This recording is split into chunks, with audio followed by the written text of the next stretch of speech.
What's up, YouTube world? This is Stephen again. It is currently 8:41 p.m. on May 5th of 2022, and I would like to welcome you all to my 16th Storytime with Stephen. I didn't really have any song reviews in mind, and I didn't have any recommendations, so I was figuring, what? Why not just do a Storytime with Stephen to get one of those out of the way for the month?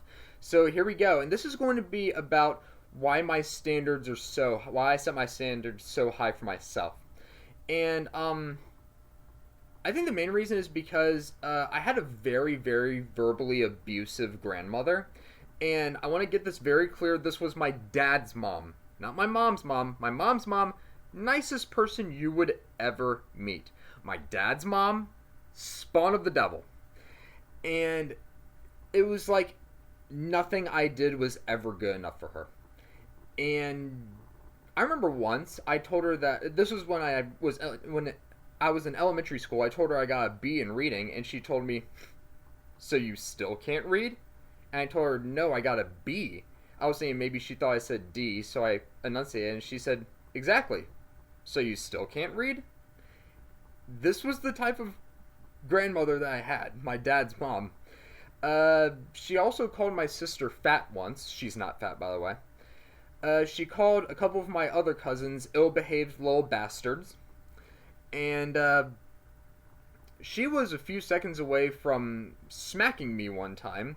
I was turning the light switch on and off and on and off, and she walked up to me and went like this, like she was getting ready to backhand me, until my dad stopped her and pretty much told her, "Don't you lay a finger on my son. If anyone's going to discipline him, it's going to be me." It pretty much said that.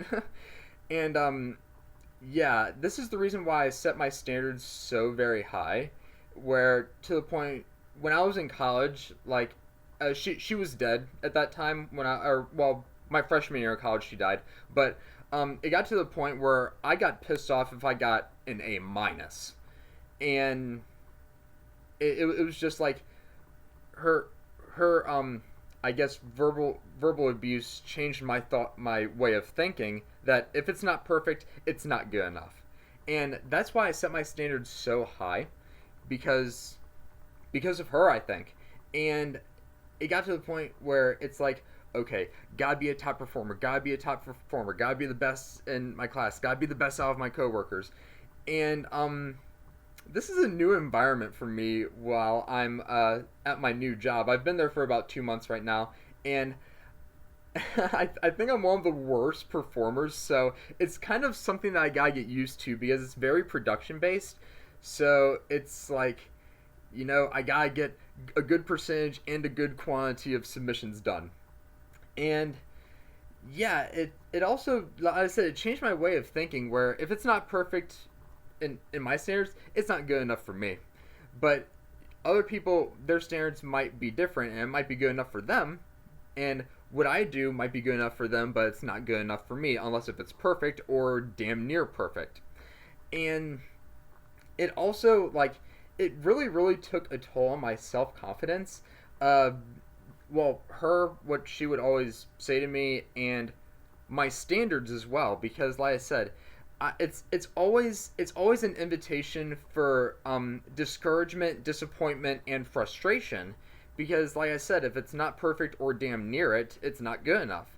And if it's not, I just get so pissed off and very frustrated, and feel very down on myself if that standard is not met.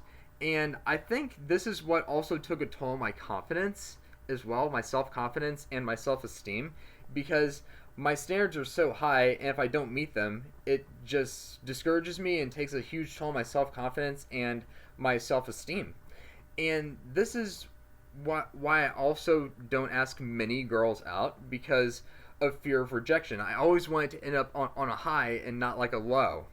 And that's another thing. That's what goes back to the standards thing.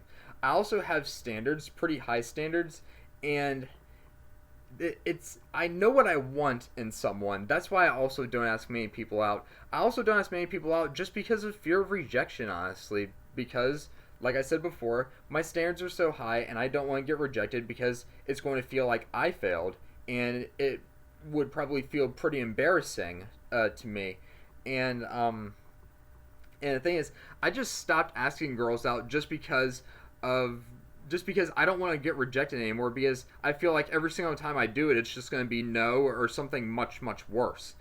And it's just, and then people are like, well, that's just selfish on your part. Why don't you ask girls out?